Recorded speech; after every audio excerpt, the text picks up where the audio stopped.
Welcome to Founders Future, a podcast powered by Closers.io, where we dive into the journeys of innovative entrepreneurs and explore the road ahead for them and their companies. I'm your host, Ammar, and in each episode, we uncover the stories behind impactful ventures, the challenges faced along the way, and the strategies driving their future growth.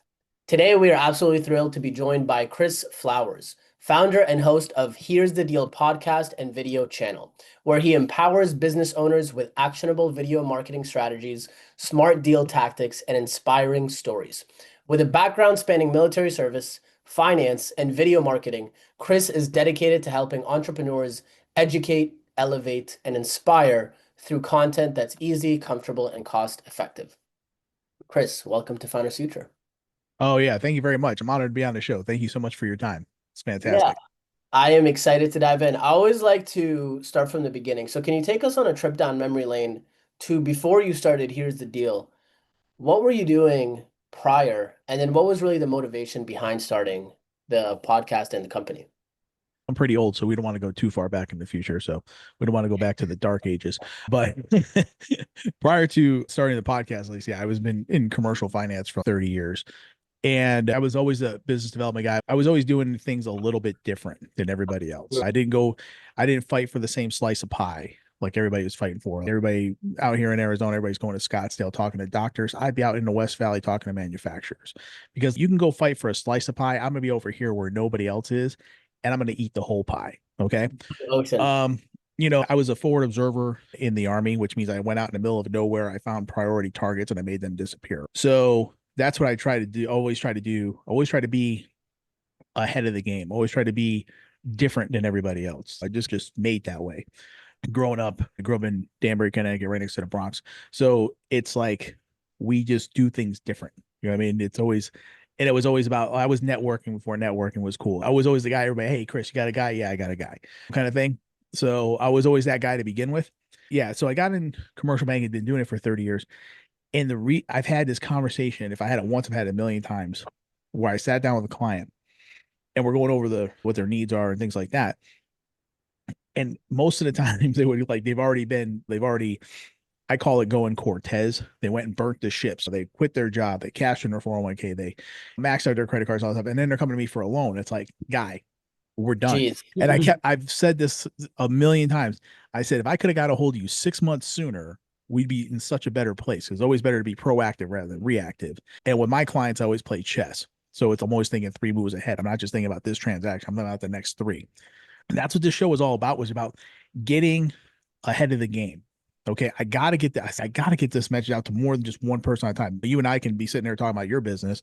That's great. You get the information, you get the message. What about everybody else? So that's Yeah. how the whole thing. I was like, I gotta get this message out to more Mm. people. Like I said, because I'd rather be proactive rather than reactive. Like I said, in chess, I don't know if you're a chess player. All Yeah. your power pieces are in the back. You got to get your power piece out into the middle of the board. You want to control the middle of the board. Then you want to launch the offense. You know Yeah. what I mean? So you got to Develop. have that kind of strategy. I like that a lot. So, for the listeners to get more context, obviously you have the podcast, but if I'm understanding correctly, there's also a consulting element or a coaching element with Here's the Deal. I Yeah, so I'm connected. So I was in the business for 30 years. So I don't even market to lending anymore. And I still get loan deals all the time. Be like, hey, Chris, I got a client wants to buy his partner out or whatever, or business acquisition or equipment, commercial real estate, whatever. Cause they know I'm a lender. Everybody knows me as a lender. So I still do some consulting on the side for that, but I have partners. I don't chase paper anymore. I have partners for that and delegate those things off. But I said I work with several different business professionals, like I said, that are coaches or fractional CFOs or COOs and things like that. That I try to do more. I've always been that guy. About even when I was just quote unquote just a business development officer for commercial lending, I having a background that I do. I worked at Charles Schwab. I worked at Morgan Stanley at their Series 7. I would talk to them about their 401ks and how are they setting up their retirement? Do they have SEPs and simples and whatever? I always try to give them that little extra. You know what I mean? Mhm. Other than, did I get paid for that? No, I didn't get paid for it per se, but it made me different. And it made me the trusted advisor that, hey, you know what? Chris knows everybody. I need this. Let me talk to Chris. 100%. So I guess with you now, what is your main focus currently? Are you just growing the podcast or is there some sort of business behind it? Walk me through that. Yeah, so it's all about right now. There's the podcast, which is one portion of it, but really we're more focused on the video marketing side because there's a lot of great businesses out there that deserve to have their story told. They don't have huge marketing spends. Some of these some of these people that are out there, they're charging like $5,000 minimums for like 30-second commercials, and some people just can't afford it. You know what I Yeah, mean? So I'm trying to be that guy who, well, like I said, I'll soak up all this middle ground. You guys can go fish for the elephants. Okay, you guys go right ahead. I'll be there. I'll have my stuff at Times Square before too long. Don't get me wrong. But right now, I'm working with the smaller clients that don't have massive spends, but they deserve to have their story told just like anybody else. 100%. And I rather get on somebody with the ground floor right now and work them up. And then when they do get to the point where, hey, they have the big spend, who are they going to spend it with? They're going to spend it with me because I was there since dollar one. You know what I'm Yeah. saying? Yeah, that makes perfect sense. So I'd love to dive into the video marketing piece because obviously we have a lot of founders and business owners that listen to this.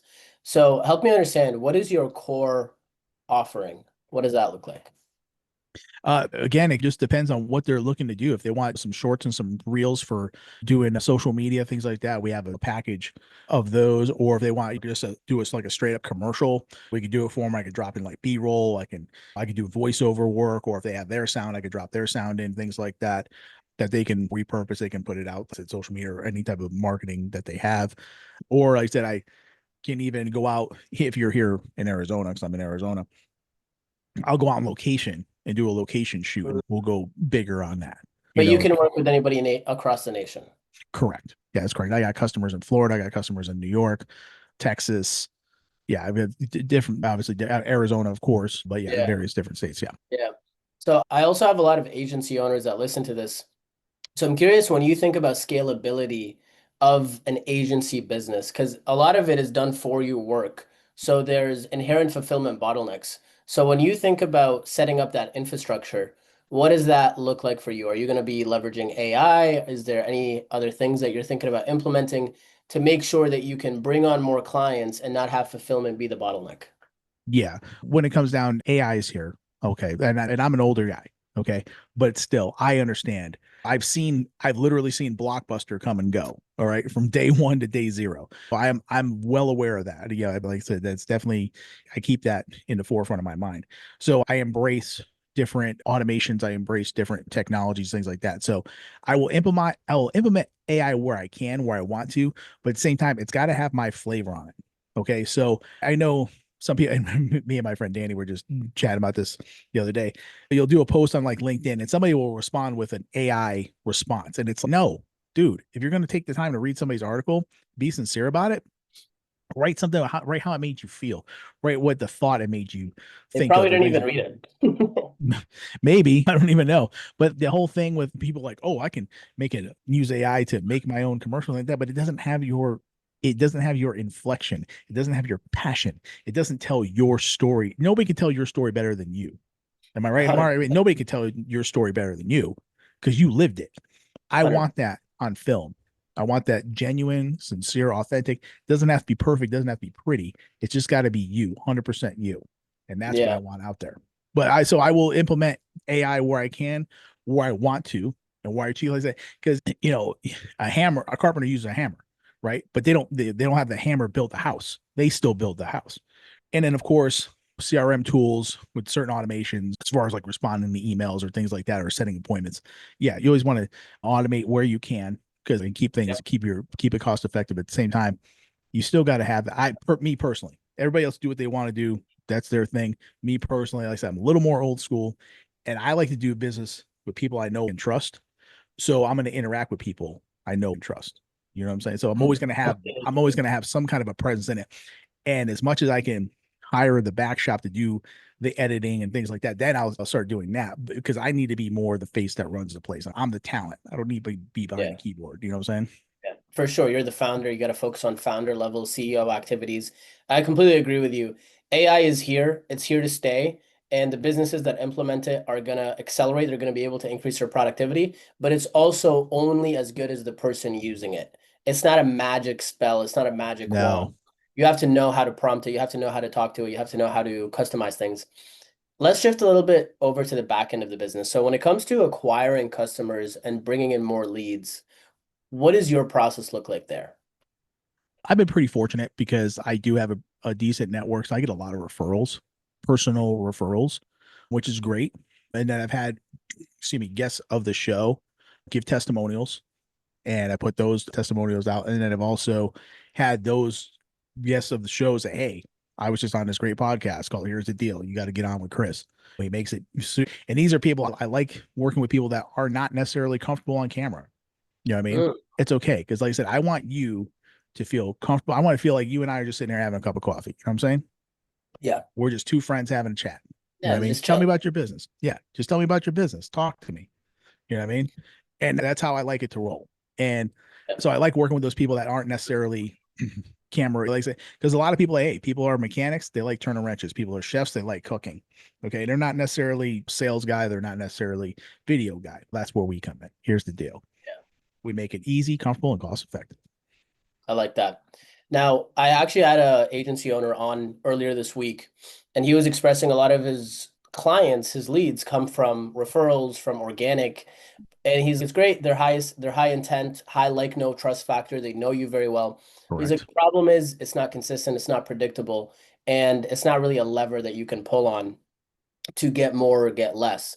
So when you think about building predictability in your business, what is your approach there? You do have to have different approaches, and you can't be a one trick pony and just wait for the referrals. You got to go get it. You know what I mean? Of course, I'm actively myself promoting myself, either when I'm out and about doing my thing, or whether obviously through social media posting on. And then, like I said, that's the other thing too. I remember when I first started ramping this up, my business coach was insistent that I get on TikTok. And I was like, man, I'm not going to sit there and shake my ass and do all that stupid shit. And he goes, no, we're not doing that, bro. He goes, but Thank God. yeah, you ain't lying. He tells me, he goes, look, man, I goes, I'm just gonna break it down to you. He goes, anybody 35 and under, TikTok is their Google. Okay. You want to reach those people, though, they're business owners too. You want to reach them, you got to be on TikTok. I was like, okay, okay. And I did. I ended up getting it was funny because I started putting out shows and things like that. And somebody I hadn't talked to in a long, I've known this guy for a long time, but I hadn't talked to him in a minute. His daughter started a business, the Dora Valley Cattle Company. And he's like, hey, my daughters need marketing. I saw your stuff on TikTok. You want to work with them? I'm like, of course I'll work with them. Hey, I know you because I've been friends for a long time. And then, yeah, of course. So, and they're Mhm. actually a sponsor of the show. There you go. Okay, so you've got TikTok as well on top of that. TikTok, TikTok, Instagram, LinkedIn. I even put stuff on Facebook. I'm not as active on Facebook as I probably should be. I'll put stuff out there, things like that. Have you So thought about leveraging paid ads in some sort of capacity? I'm not there yet. I'm not there yet. I think when businesses are first starting out, paid ads are, you could do a lot more with a video, a short video.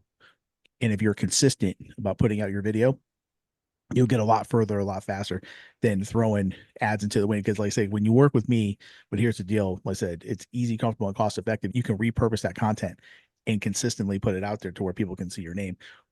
But like I said, when you don't have a lot of spend, you can piss away so much money on ads and get zero ROI out of it. Where this is like a one-time spend, and you could just repurpose it over and over again. Yeah, you really got to know what you're doing or have the Correct. people around you that know what they're doing. So walk me through your sales process. So a lead comes in through the door. What are the different steps that they go through for them to become a client? I want to talk to them.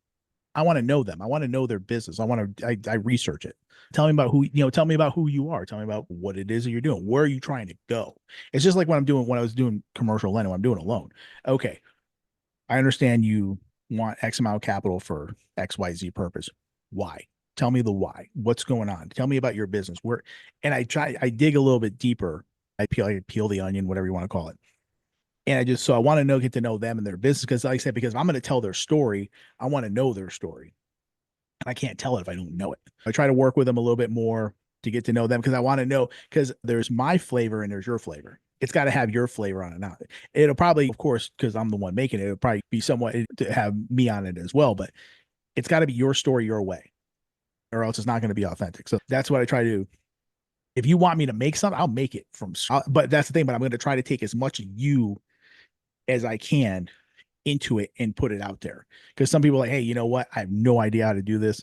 But like I said, I can get creative just by Mhm. talking to you and getting to know who you are and how you are and things like that. I can try to just reiterate that on film. Got it. Got it. So you're currently running the sales, sorry. Are you thinking about potentially delegating that, or what's the next evolution for you when it comes to sales? Sales, I'll probably be the guy because, like I said, that is business development is what I do. It's Yep. how I'm born and bred. It's in my DNA.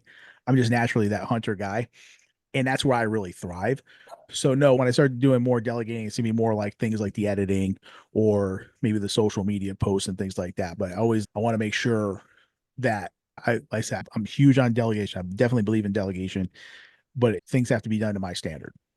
Yeah. And I'll always be out. And that's the thing. I'll always know enough to where I can keep an eye on things like, hey, that's not, here's the deal standard. Okay. Clean that up or fix this or do whatever kind of thing. But no, as far as the sales goes, I think I'm always going to be the guy in the front. I'm like I said, in the military. We have this thing is called outside the wire and inside the. I'm an outside the wire guy. I got to be out and I can't Yeah. be sitting in the rear with the gear. I'm no good sitting in the rear with the gear. I got to be outside the wire for me to be really Yeah, effective. that makes perfect sense. And it sounds like there's other areas of the business that could be delegated beforehand or prioritized before you hand off the sales role. When you think Correct. of your vision and where you want to go, let's say over the next 12 months, what specific revenue targets, client targets, performance targets? Walk me through that.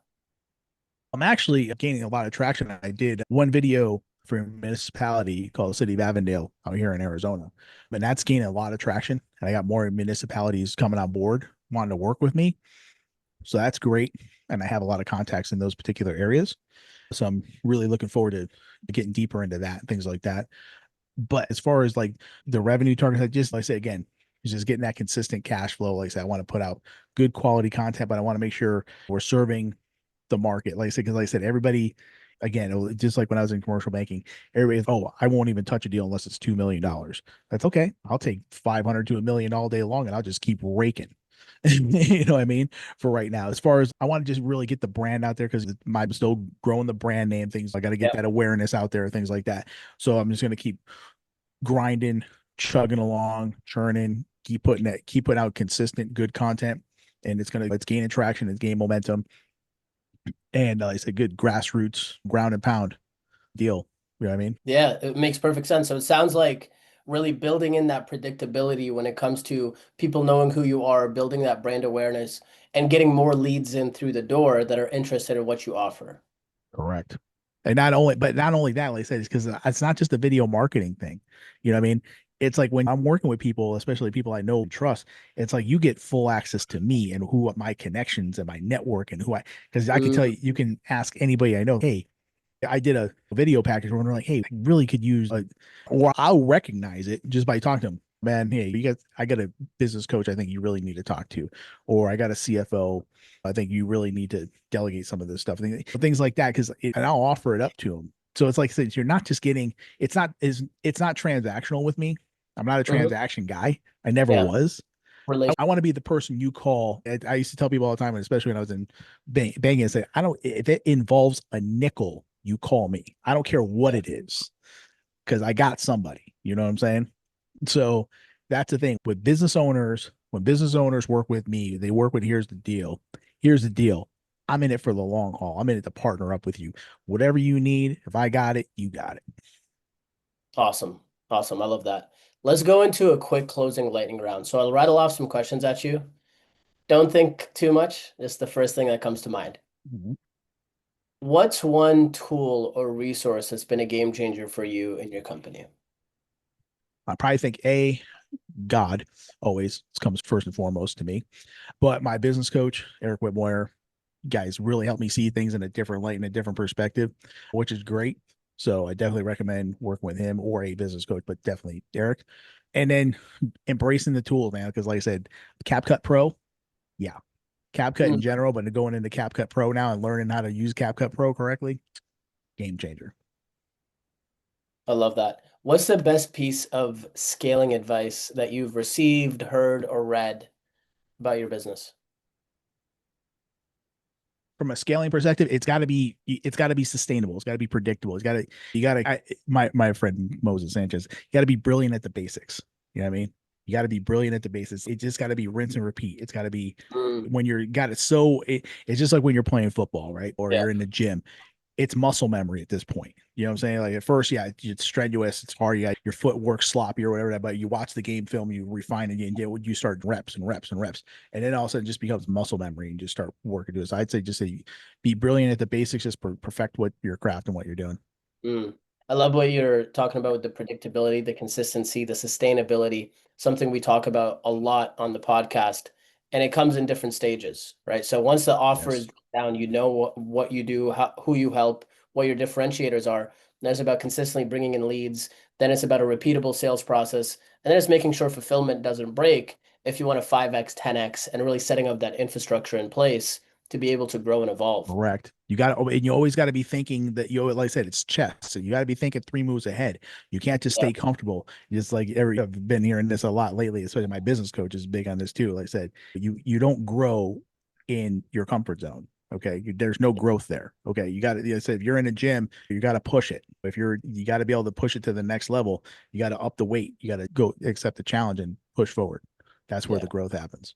Awesome. But if your technique sucks, if you're especially if you're squatting, you're deadlifting, you're benching, and your technique's terrible, and you're not brilliant at the basics, you're going to get hurt. Yeah. Okay. But when your technique is tight and it's perfect and everything, like I said, you got that sustainability, you got that predictable sales model, then you can really start your gains in the gym, just like in business, will be Yeah, exponential.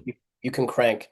And if we were to tie an analogy to the technique, I'm curious your perspective. I would say that's probably the offer. But what do you think? I think the offer is it, but I think it's got to be the connection with the person. Like they got to believe in your brand. 100%. Yeah, 100%. I think You a lot know, of it comes down to the offer. Who are you helping? Who are you serving? And do they believe in you? Do they believe in the method that you're even pushing? And then do they believe in the company that you can help them with that yeah, method? yeah, Yeah, exactly. I Yeah, think because sorry, no, go for yeah, I would no, I would agree with that because like I said, that's the thing. It's like either they're coming to you or you're going to them and say, hey, here, this is what we do. This is how we do it. it. Yep. Hey, either you dig it or you don't.